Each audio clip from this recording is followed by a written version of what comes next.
Why, if the Quran is the word of an omniscient God called Allah, was it revealed in 7 modes? Why 7 modes? Will you explain? This is a question that every thinking and inquiring mind should ask, whether they are believers or unbelievers. After all, the Hebrew Bible, the New Testament, the scriptures of the great civilizations of India, China, Persia and others were all in one version. Why did Allah, if He were the same as the God of Israel and Jesus, need to reveal the Quran in not 2, 3 or 4 modes, but 7? Incredibly, the answer to this question, based upon the records of Muhammad and Islam, is astoundingly simple.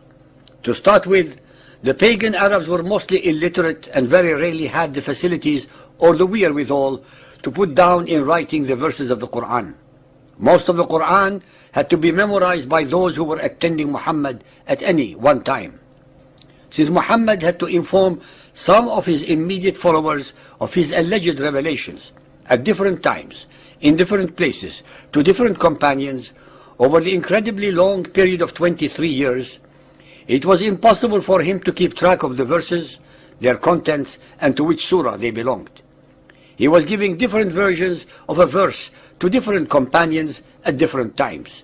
This caused, of course, dissent, consternation, infighting, and bewilderment among his followers. When these companions exchanged recitations, each believing that he had the correct and obviously the only true version, they started fighting and accusing each other of error or fraud. They of course had no other recourse but to ask Muhammad for the true version. When Muhammad heard the 2 or more versions, he told them that all are correct. Muhammad escaped this dilemma by informing his gullible and ignorant followers that the Quran was revealed in 7 different ways, modes, versions, or dialects. Thus, at a stroke, the sincere and truthful apostle of Allah covered all his lies and deception with this very simple but convenient answer. Why 7 modes? Because 7 is a holy number in the Bible, and hence Muhammad used it incessantly in the Quran and Hadith.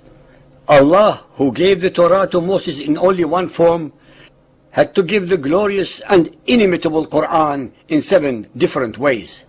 Our listeners should be reminded that many of the memorizers of the Quran perished in the earliest battles of Muhammad and Islam, before the Quran was finally collated and collected in book form. Hence, even according to the Hadiths, innumerable verses were lost in that way as well as in other ways, as detailed in our compilation of the Quran, chapter 36. Sahih Muslim Hadith 1787, narrated by Ubay ibn Ka'b. I was in the mosque when a man entered and prayed and recited the Quran in a style to which I objected. Then another man entered the mosque and recited in a style different from that of his companion.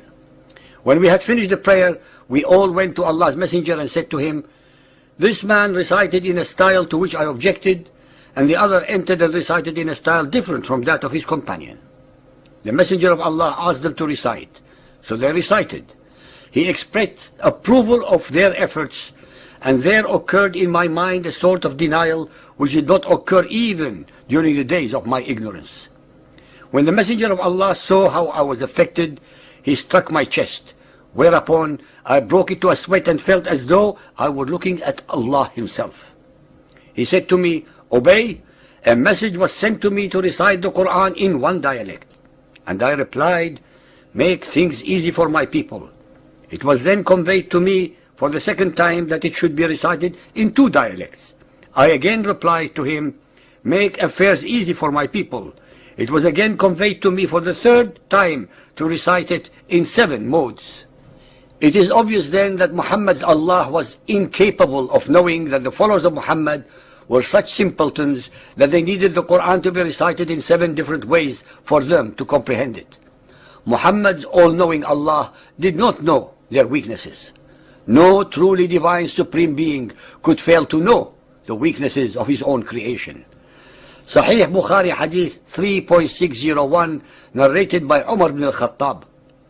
I heard Hisham bin Hakam bin Hizam reciting Surah Al-Furqan in a way different to that of mine. Allah's Apostle had taught it to me in a different way. So I was about to quarrel with him, but I waited till he finished. Then I tied his garment round his neck and seized him by it and brought him to Allah's Apostle and said, I have heard him reciting Surah Al-Furqan in a way different to the way you taught it to me. The Prophet ordered me to release him and asked Hisham to recite it. When he recited it, Allah's Apostle said, it was revealed in this way. Then he asked me to recite it. When I recited it, he said it was revealed in this way also. The Quran has been revealed in 7 different ways, so recite it in the way that is easier for you. Sahih Bukhari Hadith 4.442, narrated by Ibn Abbas. Allah's Apostle said, Gabriel read the Quran to me in one way, and I continued asking him to read it in different ways till he read it in 7 different ways. Al-Tirmidhi Hadith 2215, narrated by Ubay ibn Ka'b.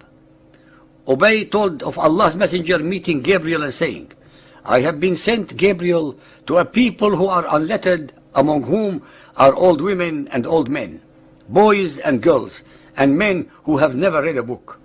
He replied, the Quran, Muhammad, has been sent down in 7 modes. Ladies and gentlemen, please remember that the people of the book, the Israelites, when they left Egypt, were also unlettered. But the God of Israel did not need to recite the Torah to them in 7 different ways. It was exactly because of these various versions of the Quran that Uthman bin Affan, the 3rd Khalifa, allowed only one Quran to exist by burning the 6 other versions. Since Muhammad accepted and allowed the 7 variations of the Quran as agreed upon with Allah through Gabriel, no mortal should have had the right to burn any of them, as each one was supposedly divine. This unilateral act of his caused a rebellion and dissension among the Arabs that ended with his murder.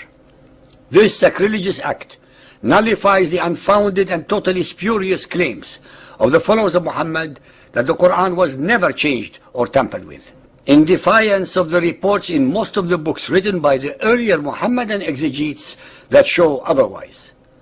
All the above illogical, sacrilegious and unacceptable anomalies can be instantly resolved when our listeners realize that the Quran in its entirety is a product of Muhammad's imagination, his own alter ego, but cleverly projected into the unsuspecting mouth of Allah, the supreme rock god of the Quraysh, thus giving his alleged revelations the authority of divine sanctity.